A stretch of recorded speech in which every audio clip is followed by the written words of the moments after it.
The Galactic Council station hung in the void like a glittering snowflake, its crystalline spires reaching outward in perfect symmetry. Within the grand chamber, representatives from 100 worlds gathered beneath the holographic display of the United Systems. Species of all forms, some gaseous, some crystalline, others with multiple limbs or sensory organs unrecognizable to humanoid perception, settled into their designated areas as Council Speaker Lunara called the emergency session to order.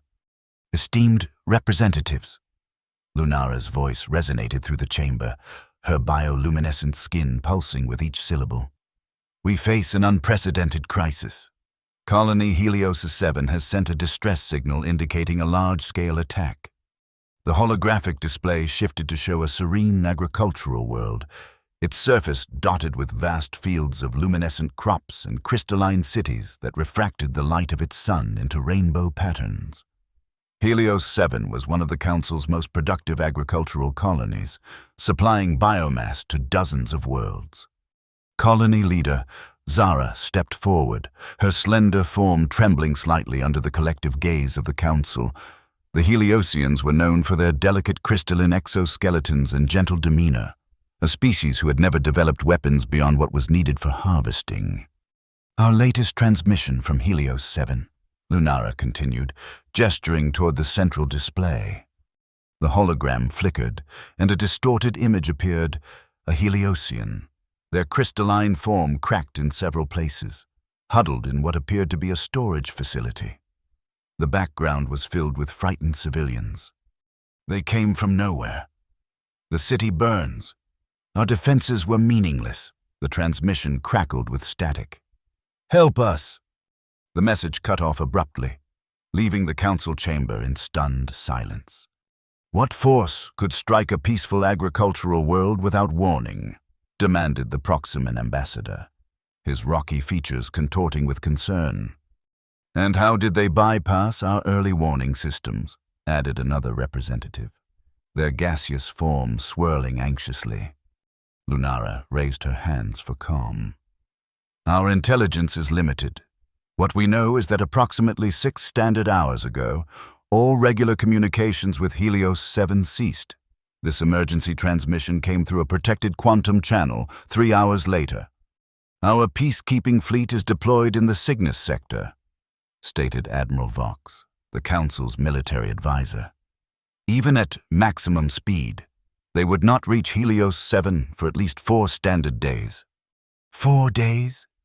Zara's voice cracked, sending a sympathetic vibration through her crystalline form. There are 30,000 civilians in our main settlement alone. What about mercenaries? Suggested a reptilian delegate. Unreliable, countered another. And who would we trust with such a mission? The chamber erupted in chaotic debate, with suggestions ranging from full evacuation to planetary quarantine. Amid the noise, Ambassador Elias Reed of Earth rose from his seat. At 53, Reed carried himself with the quiet confidence of a career diplomat, though the slight limp from an old injury revealed his military past. "Speaker Lunara," he called, his voice cutting through the clamor. "I have a suggestion." The chamber quieted as Reed stepped to the central platform. Humans were still relatively new to the Galactic Council, having joined only 30 standard years ago. Their homeworld, classified as a death world due to its high gravity, aggressive fauna, extreme weather patterns, and the inhabitants' surprising adaptability to these conditions, remained a source of both fascination and unease for many Council species. Earth's Rapid Response Force is currently stationed at Proxima Base, less than 18 hours from Helios 7 at maximum drive. Reed stated, "The Aegis is fully equipped for emergency intervention and planetary defense." Murmurs rippled through the chamber. "You propose sending Deathworlders?" The Arcturian representative's voice dripped with disdain. "Their solution will undoubtedly involve excessive force." "With respect," Reed countered, "Earth's forces specialize in protecting civilian populations during active conflicts. Their training emphasizes minimal collateral damage." "But they are predators," hissed another delegate. "Their evolutionary history is written in blood." Precisely, Reed said calmly, which is why they understand threats better than most of us. Sometimes it takes a predator to stop one. Lunara studied the human ambassador thoughtfully. What exactly are you proposing, Ambassador Reed? A limited engagement. One ship, the Aegis, under Captain Mira Thorne. They assess the situation, neutralize the immediate threat, and protect civilians until the peacekeeping fleet arrives. The chamber erupted again, delegates arguing vehemently both for and against the proposal. Some cited Earth's unorthodox but effective interventions in previous crises. Others pointed to humanity's troubling military history. Zara stepped forward again. My people are dying while we debate. If the humans can reach us fastest, I formally request their aid. Lunara considered for a long moment, her bioluminescent patterns shifting through contemplative blues and purples. Finally, she raised her hand for silence. By Emergency Provision 117.3, I authorize Ambassador Reed to contact Earth's Rapid Response Force. A formal vote will follow, but action must not be delayed. The ambassador nodded gratefully and moved quickly to the communication alcove. On the bridge of the ERS, Aegis, Captain Mira Thorne studied the holographic star chart. Her dark eyes focused on the pulsing indicator representing Helios 7. At 38, Thorne had spent nearly half her life in space, rising through Earth's defense forces on a combination of tactical brilliance and unflinching dedication to her crew. Captain, her executive officer, Commander Jackson, approached with a data tablet. Incoming priority message from Ambassador Reed. Thorne accepted the tablet, scanning the contents quickly. Her expression remained neutral, but those who knew her well caught the slight tightening around her eyes, the only indication of her concern. Sound General Quarters, she ordered, handing the tablet back. All senior officers to the briefing room in 5 minutes. The ship's alarm sounded, and the crew moved with practiced efficiency to their stations. The Aegis, a sleek, midnight blue vessel designed for rapid deployment, came fully alive as systems powered up and security protocols engaged. In the briefing room, Thorne faced her senior team, 50 men and women representing the best of Earth's defense forces. The wall display showed the limited information they had on the Helios 7 situation. Helios 7 is under attack by an unknown force.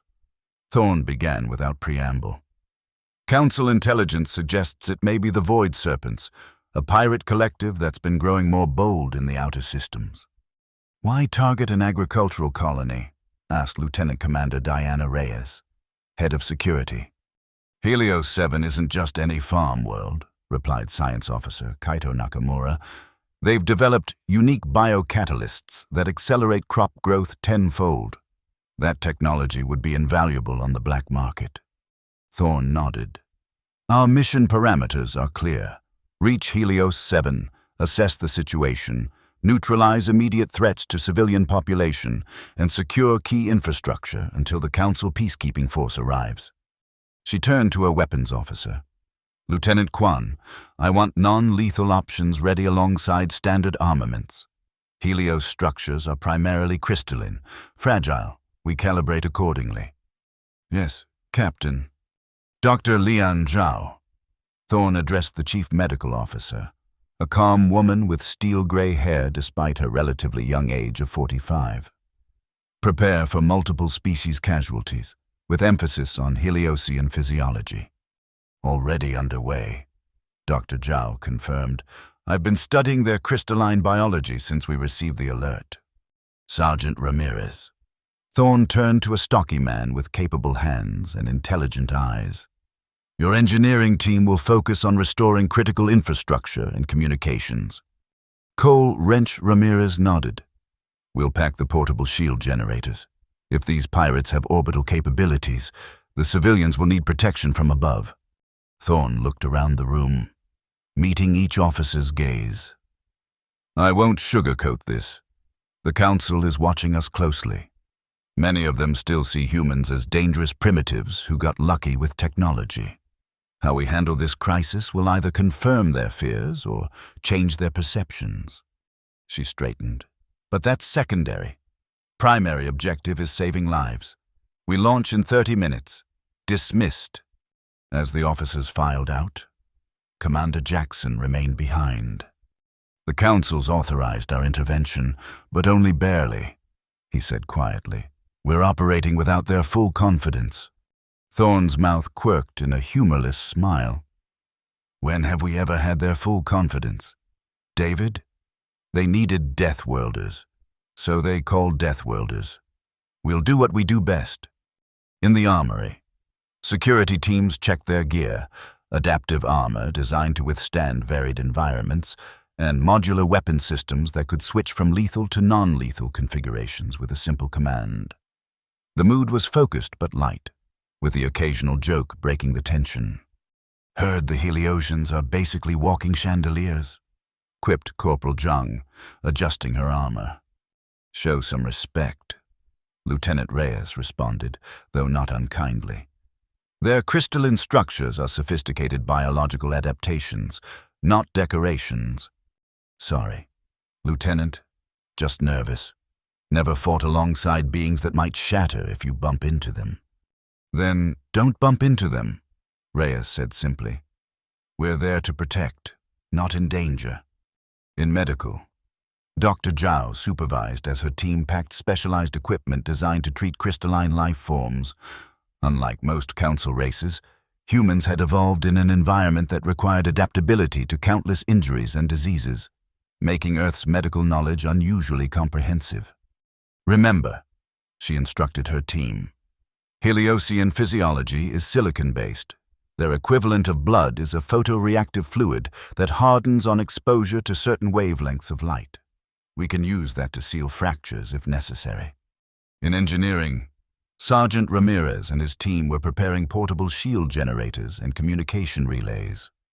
We're not just bringing bandages, Ramirez told his engineers. We're bringing a technological immune system.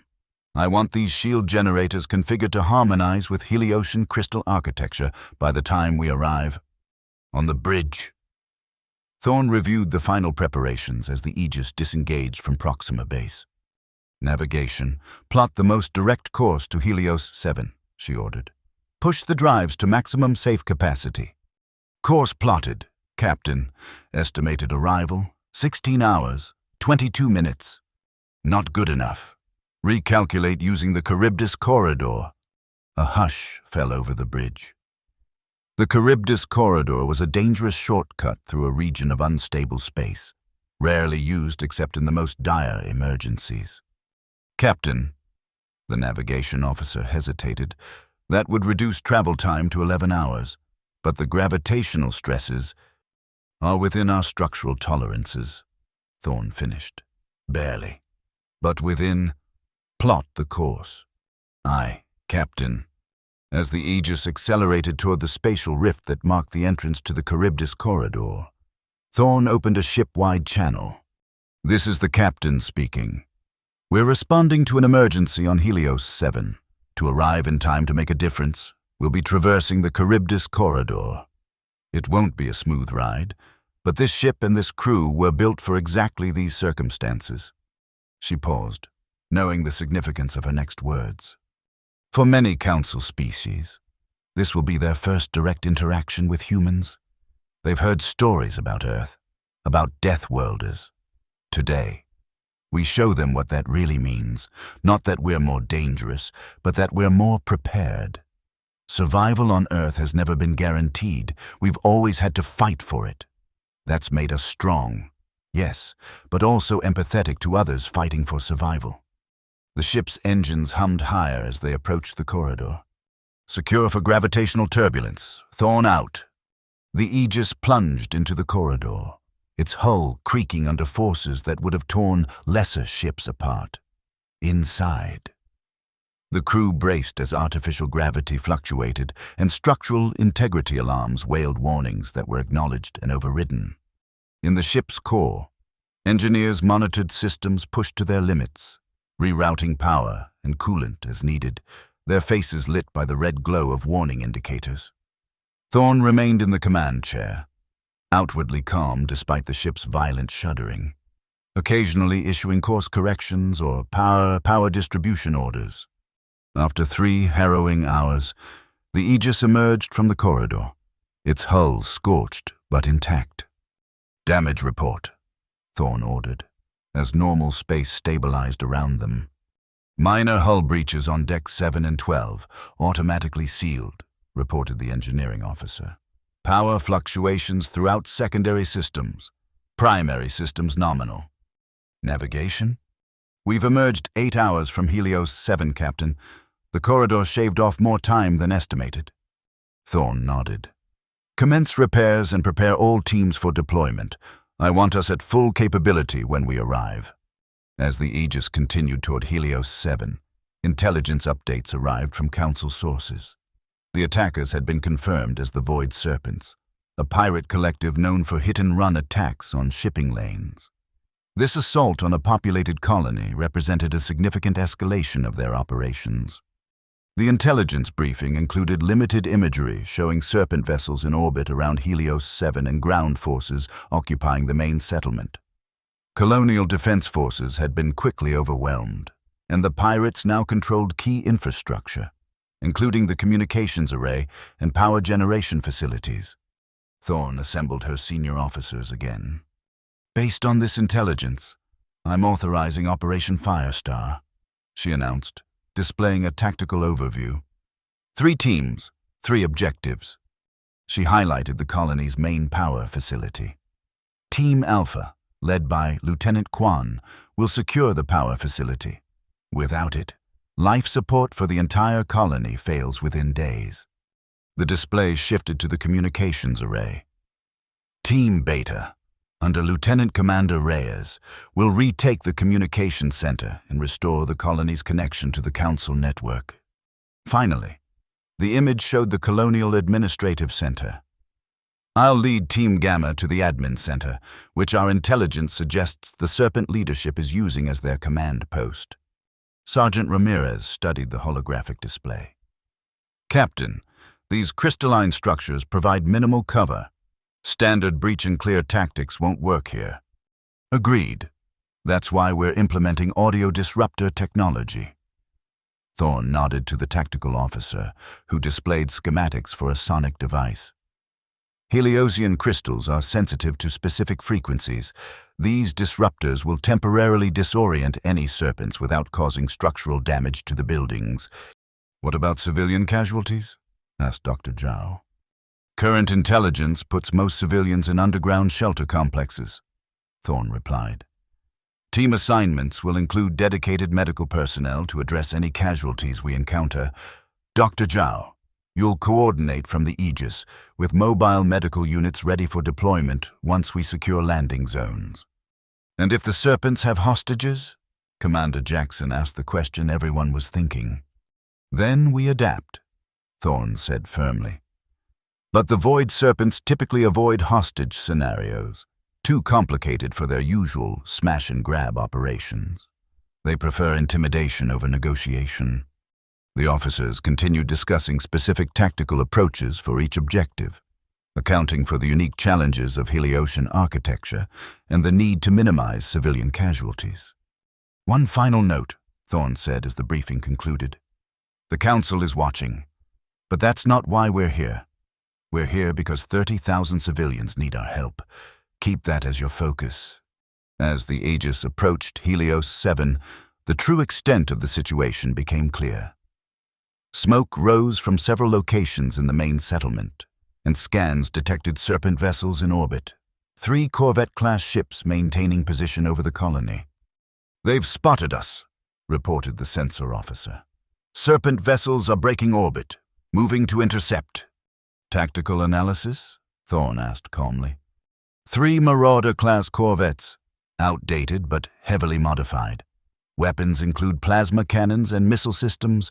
Shields appear substandard, likely sacrificed capacity for additional weapons. Thorne considered her options. A direct confrontation would delay their primary mission of reaching the surface. "Helm, plot an atmospheric insertion trajectory," she ordered. "We're going to bypass their orbital screen." "Captain," the navigation officer turned in shock. You're suggesting we take the Aegis directly into atmosphere at combat speed? I am. Calculate entry vector to put us directly over the main settlement. That's technically possible. But the stress on the hull is within emergency tolerances, Thorne finished. Execute the maneuver. As the crew prepared for the dangerous atmospheric insertion, Thorne opened a channel to the Serpent vessels. Attention, Void Serpent vessels. This is Captain Mira Thorne of the Earth response ship Aegis. You are engaged in illegal operations against a Galactic Council colony. Withdraw immediately or face consequences. The response came quickly, the view screen filling with the image of a humanoid figure with scale-patterned cybernetic implants covering half his face. His remaining organic eye gleamed with malicious amusement. "Captain Thorne," he said, his voice carrying an artificial rasp. "I am Captain Serpentus. Your reputation precedes you, human, as does your species' tendency toward heroic overconfidence. There's nothing heroic about attacking an agricultural colony," Thorne replied evenly. "You have one chance to withdraw before I remove you." Serpentus laughed. "One ship against 3?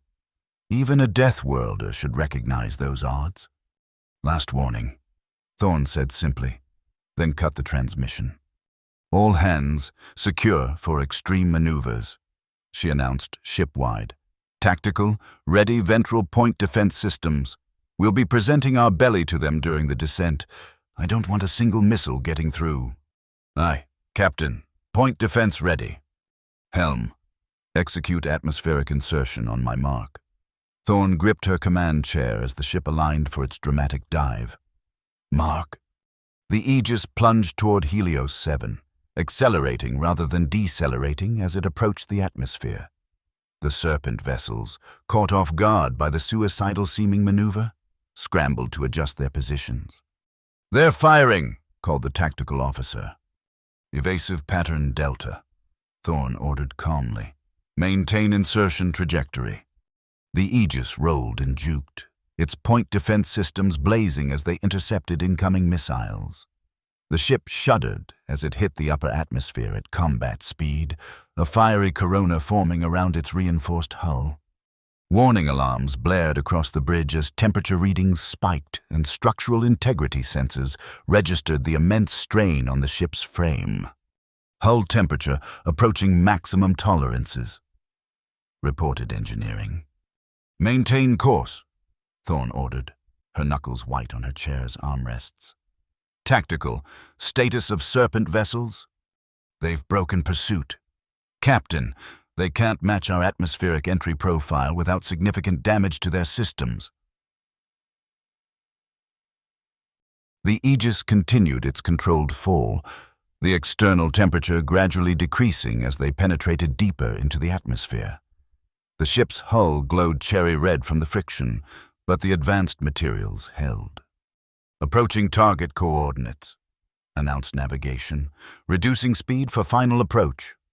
The main settlement of Helios 7 came into view, a crystalline city now partially in ruins.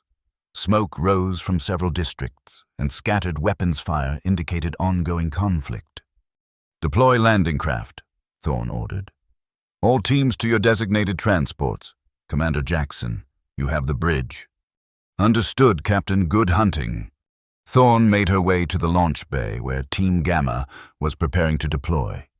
The soldiers were checking weapons and equipment one final time, their expressions focused and determined.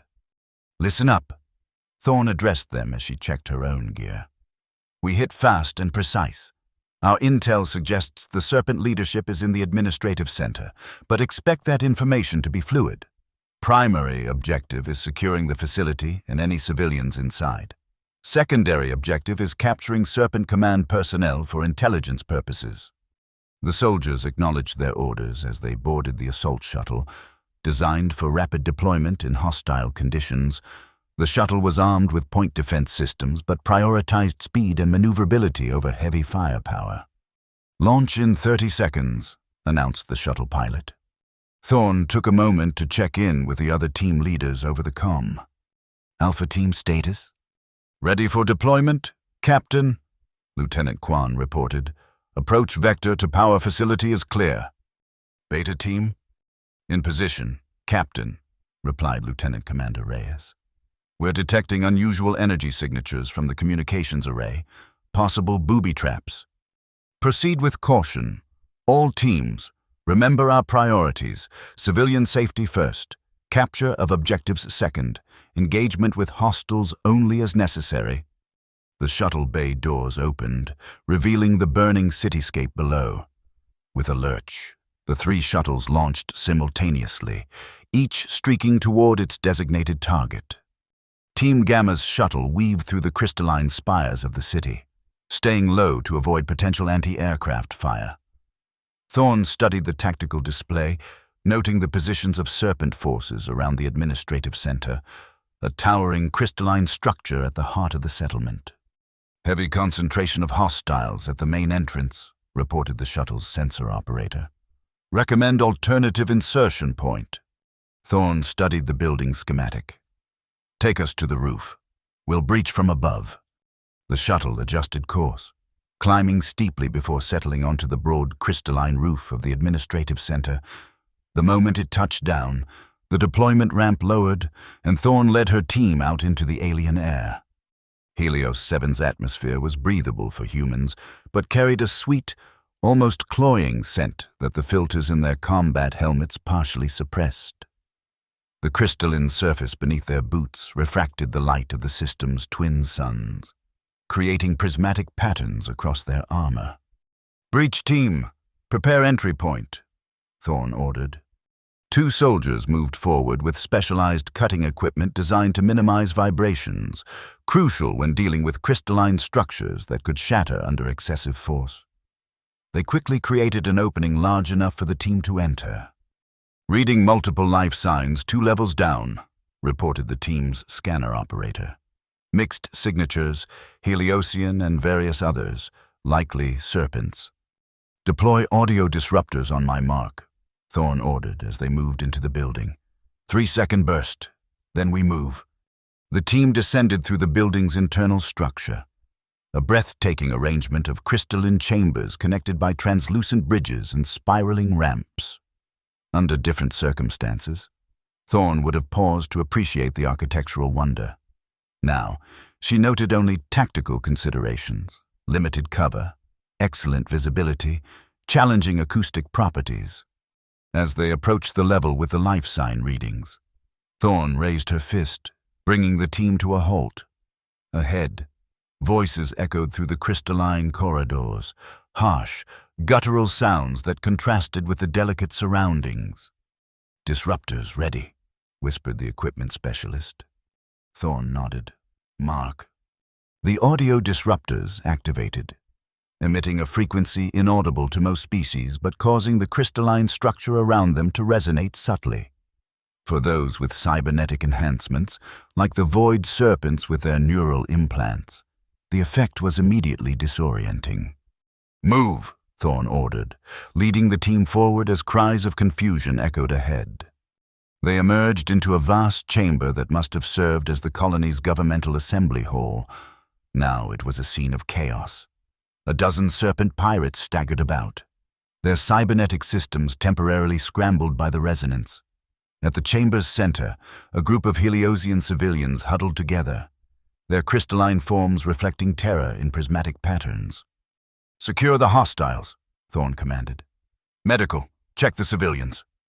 The team moved with practiced efficiency, subduing the disoriented pirates with targeted stun blasts and restraining them with specialized cuffs designed to neutralize cybernetic enhancements. Thorne approached the Heliosians, removing her helmet to show her face, a gesture of trust. I'm Captain Mira Thorne, Earth Response Ship Aegis. We're here to help. One of the Heliosians stepped forward hesitantly. Their crystalline form was cracked in several places, with a dull opacity that Thorne suspected indicated injury or extreme stress. You came. The Heliosian's voice chimed like glass bells. The Council actually sent help. They did, Thorne confirmed. Are you in charge here? I am Zara, colony leader. The Heliosian's form brightened slightly.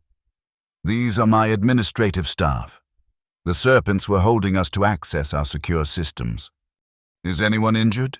Thorn asked, gesturing to a medic to approach. "Our forms are damaged but stable," Zara replied. "But thousands of colonists remain in danger. The serpents are searching for our research data, our biocatalyst formulas." Thorn nodded. "We have teams securing the power facility and communications array now. Can you tell me where serpent leadership might be?" Zara's crystalline form flickered with what might have been hesitation. "Their leader, the one they call Serpentus, took control of my private office. It has direct access to our secure archives." "How many guards?" "At least 8, with advanced weaponry. They've modified the crystal resonators in that section to create a defensive barrier." Thorn considered this information, then activated her comm. "Alpha Team, status." "Power facility secured." "Captain," came Lieutenant Kwan's voice. "Minimal resistance. We're restoring critical systems now." "Beta Team?" "Communications array under our control," reported Reyes. "We've neutralized their jammers and are establishing contact with the Council. Casualties, 3 serpents stunned, no fatalities." "Good work. Maintain positions and prepare to coordinate civilian evacuation from shelter complexes." Thorn turned back to Zara. "Can you guide us to your office without using main corridors?" The Heliosian's crystalline form shimmered with new determination. "There are maintenance passages that resonate at frequencies the serpents cannot detect. I can lead you." "Team, new objective," Thorn announced. "We're moving to capture serpent leadership. 6-person strike team with me. Remainder secure this location and begin processing captives." With Zara leading, Thorn and her selected team members navigated through narrow crystalline passages that seemed to shift and realign as they moved. The Heliosian architecture, Thorn realized, was not static but responsive, a living system rather than mere construction. "The resonance barrier begins beyond this point," Zara informed them, indicating a junction ahead. "It will disrupt your communication equipment and possibly your weapons." "Any way to neutralize it?" asked Thorn. Zara's form flickered thoughtfully. "The barrier operates on specific harmonic principles. Your audio disruptors, if recalibrated to our crystalline frequency, might create a temporary passage." Thorn nodded to her equipment specialist. "Make it happen."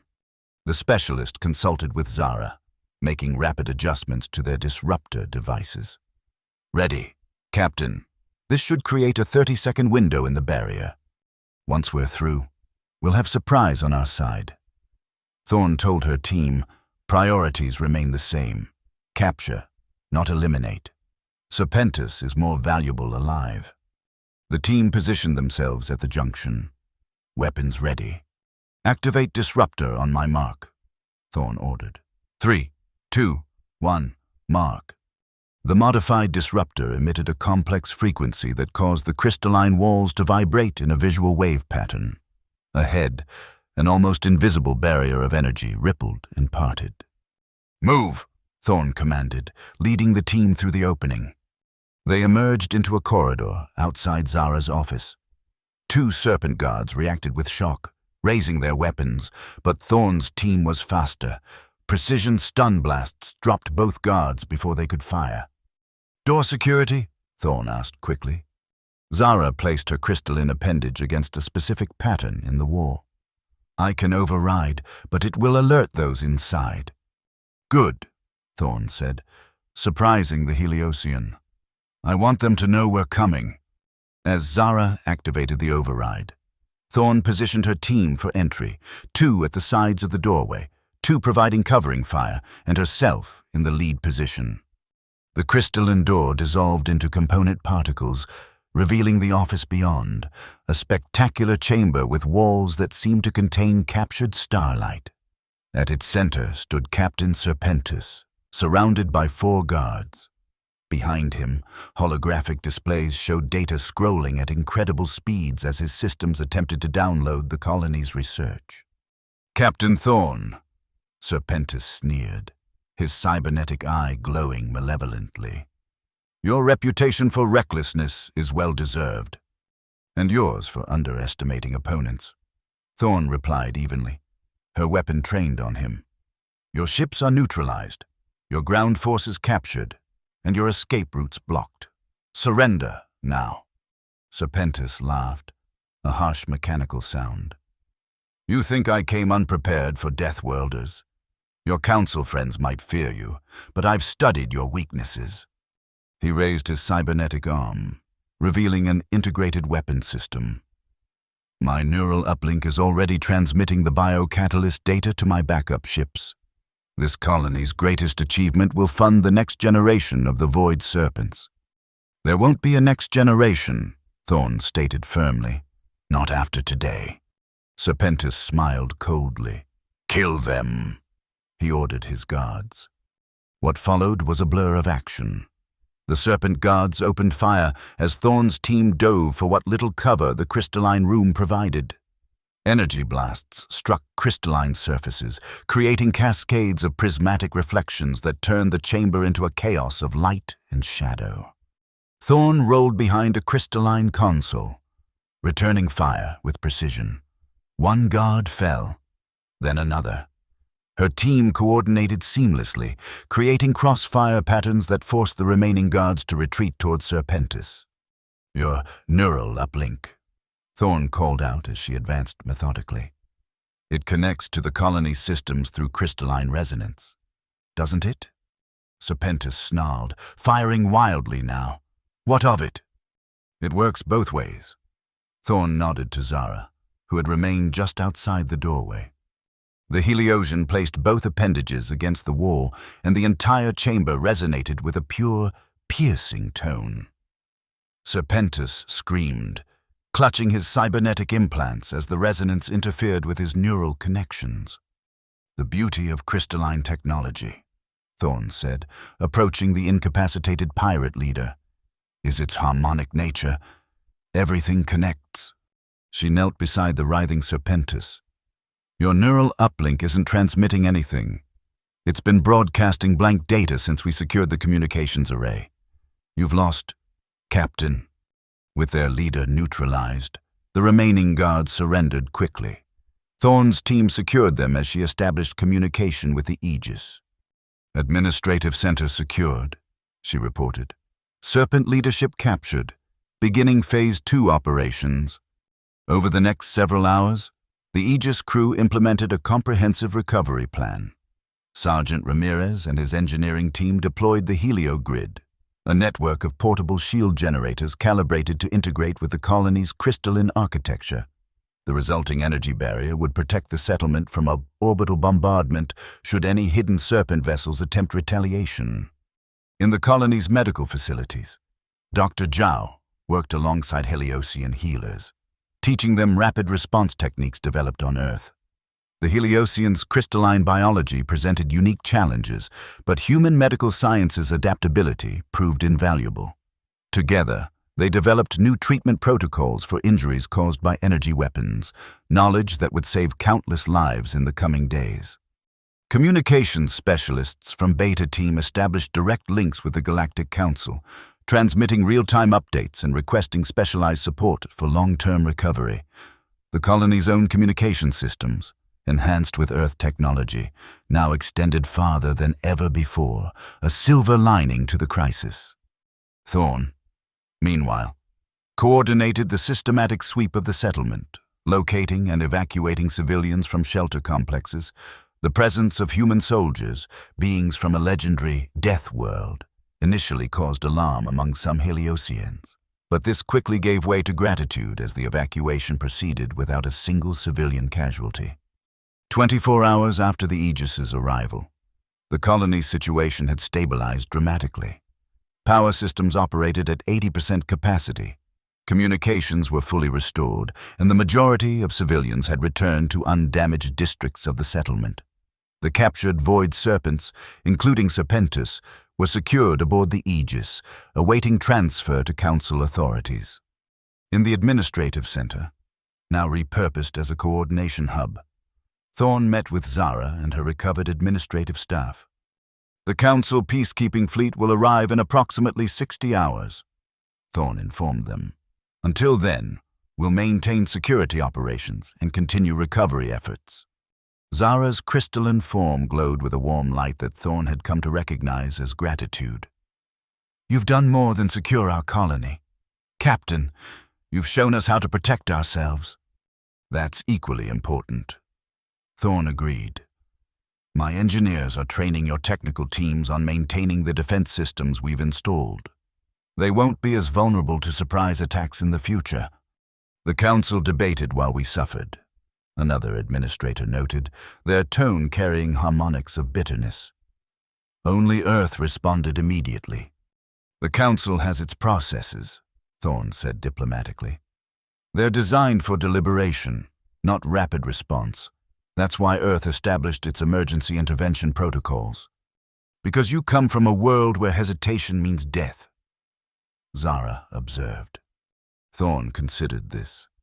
We come from a world where cooperation ensures survival. Yes, Earth is classified as a death world, but that's taught us to value life all the more. We understand what it means to fight for survival. A communication alert interrupted their conversation. Captain, came Commander Jackson's voice from the Aegis. Priority message from the Council. Thorne excused herself and moved to a private area to receive the transmission. The holographic display formed into the image of Speaker Lunara, her bioluminescent patterns showing complex emotions that Thorne couldn't fully interpret. Captain Thorne, Lunara began formally. The Council has received your reports and the transmissions from colony leader Zara. Your intervention appears to have been remarkably successful. Thank you. Speaker, the situation is now stable, with minimal casualties on all sides. Lunara's patterns shifted to what might have been surprise. Indeed, our preliminary analysis suggested a much higher probability of collateral damage when deploying forces such as yours. Thorne kept her expression neutral, though she noted the careful avoidance of terms like human or Deathworlder. My crew is trained specifically for civilian protection operations. Speaker, collateral damage represents failure, not an acceptable cost. A perspective the Council may have underestimated. Lunara acknowledged. The peacekeeping fleet has been redirected to intercept remaining Void Serpent vessels detected in adjacent systems. Your Aegis is authorized to maintain position at Helios 7 until replacement security forces arrive. Understood. Speaker, we're prepared to continue support operations as long as needed. Lunara hesitated, her patterns cycling through several configurations before settling. The Council is reconsidering certain protocols regarding emergency response capabilities. Ambassador Reed has proposed a formal designation for Earth's forces as Rapid Intervention Specialists within the Council framework. That would be a significant change in policy. Thorne observed carefully. Recent events suggest such changes may be overdue, Lunara replied. The formal vote is scheduled for next session, but preliminary indicators are positive. After concluding the transmission, Thorne rejoined Zara and the administrators, sharing the update from the Council. It seems your actions here have initiated a shift in the Council's perspective, Zara noted, her crystalline form refracting light in patterns that suggested satisfaction. One successful operation won't change decades of preconceptions, Thorne cautioned. But it's a start. What happens to Captain Serpentis and his crew? Asked one of the administrators. Council justice, Thorne replied. They'll face trial for piracy, assault on a Council colony, and attempted theft of protected technologies. The evidence we've collected ensures they won't threaten another settlement. As night fell over the Heliosian colony, Thorne stood on a balcony of the administrative center, looking out over the recovering settlement. Emergency lights created patterns across the crystalline cityscape, while repair teams, human and Heliosian working side by side, moved through the districts, restoring damaged structures. Commander Jackson joined her, offering a cup of steaming liquid. Heliosian tea, apparently their equivalent of a thank you gift. Thorn accepted the cup, inhaling the sweet aroma. Status report? All systems nominal. Captain, perimeter security is holding, and civilian morale is improving. Dr. Zhao reports all critical injuries stabilized, and Sergeant Ramirez has the heliogrid operating at full capacity. And our prisoners? Secure in the Aegis brig. Intelligence is already processing Serpentis' neural data. Looks like we've uncovered links to 3 other pirate operations in this sector. Thorn nodded, gazing at the twin moons rising over the horizon. Inform all department heads. We maintain current operations until relieved by Council forces. Rotating shore leave authorized for non-essential personnel. The crew will appreciate that. Jackson hesitated. The Council message, is it significant that they're formalizing our role? Thorn considered the question. It means they're beginning to understand that strength doesn't have to be destructive, that sometimes the predator protects the flock. Poetic, Jackson commented with a smile. Just practical, Thorn replied. Earth learned that lesson the hard way, through centuries of our own history. If the Council can learn it through our example instead, so much the better. Their conversation was interrupted by a communication alert. Captain, came the voice of the Aegis communications officer, we're receiving a new distress signal from the Cygnus sector. Council Colony Proxima 9 reports unknown vessels approaching with hostile intent. Thorn straightened immediately. Alert all department heads. Recall shore parties. Prepare the Aegis for immediate departure once Council relief forces arrive. Another day, another crisis, Jackson observed. That's why we're here, Thorn replied simply, looking once more over the recovering colony, a crystal city that would shine again, in part because Earth had answered when called. In the Grand Chamber of the Galactic Council, 3 weeks later, Ambassador Reed stood before the assembled representatives as Speaker Lunara announced the results of the vote. By majority decision, the Council hereby establishes the Earth Rapid Response Initiative as an official adjunct to our peacekeeping forces. Captain Mira Thorn of the ERS. Aegis is commended for exemplary service at Helios 7 and subsequent operations. Reed nodded in acknowledgement, his expression professionally neutral despite the significance of the moment. Decades of human integration into galactic society had taken a momentous step forward. The Council acknowledges, Lunara continued, her bioluminescent patterns radiating formal tones. That diversity of evolutionary background brings valuable perspective to our collective security, what some call Deathworlders, others may call protectors. As the session concluded, Reed was approached by Zara, now serving as Helios 7's official representative to the Council. Your Captain Thorn has become something of a legend among my people. Zara told him, her crystalline form shimmering with amusement. Children are playing humans and pirates in the settlement squares. Reed smiled. She would be horrified to hear that. Perhaps, Zara replied. But it represents something important, that fear can transform into admiration when one sees beyond surface differences.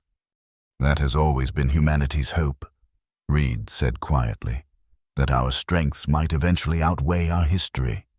Aboard the Aegis, now patrolling the borders of Council space, Captain Thorn reviewed mission reports in her ready room.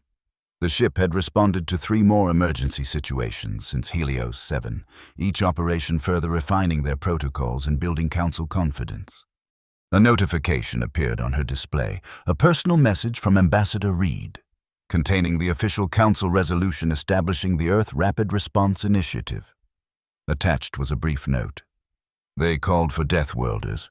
You showed them protectors instead. Thorn closed the message and turned to the viewport, watching the stars streak by as the Aegis maintained its vigilant course. Somewhere out there, another distress call would come, another SOS would echo across the void, and Earth would answer, not because they were Deathworlders, but because they understood, better than most, what it meant to fight for survival, and to ensure others didn't have to fight alone.